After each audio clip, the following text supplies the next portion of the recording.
did this or when he calibrated all this, he was working at Scripps, right? He was working. Yeah. So this will add one more point to the Keeling curve. Why is that important? Well, why is the curve important? Right? It's telling us where we've come and where we're going on carbon dioxide and therefore on climate. So it's the big picture. It's the iconic record of how the planet has changed and how it will change going forward.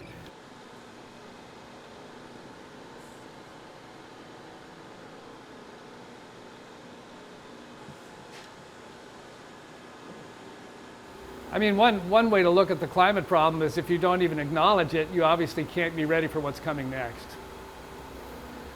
So it's a problem. Yeah, the U.S. has really been in a leadership role in this field and in related fields of science and climate change, as well as many fields of science. And it's really sad to see the U.S. ceding leadership. It's not just sad for our country, but it's sad for the world because it means it's going to hold back the community. The U.S. has been leading and probably still needs to lead. We have the infrastructure out there to do things like no one else. What does it show? First of all, that carbon dioxide is just going up and up and up. Why is it going up? Because we're burning fossil fuels, and fossil fuel CO2 exhaust is accumulating in the atmosphere. And it's going up faster in recent years than in the past. So we're not only breaking all-time records for carbon dioxide concentration, we're also breaking all-time records for how fast it's increasing. Why? Because we're burning more fossil fuel now than we did in the past. It's pretty simple. This is very rock-solid data, but the program that makes this is fragile.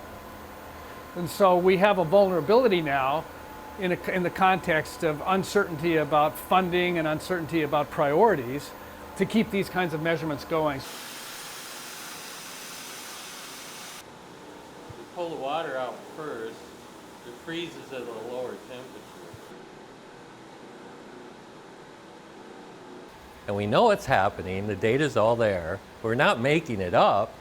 And so I think the record we have, just of the very simple thing of how much the CO2 goes up every year and how it keeps going up more and more and more, is really important just to show people we haven't solved the problem by any means. The problem just gets worse every year. The Earth's climate does not depend on what country you're in.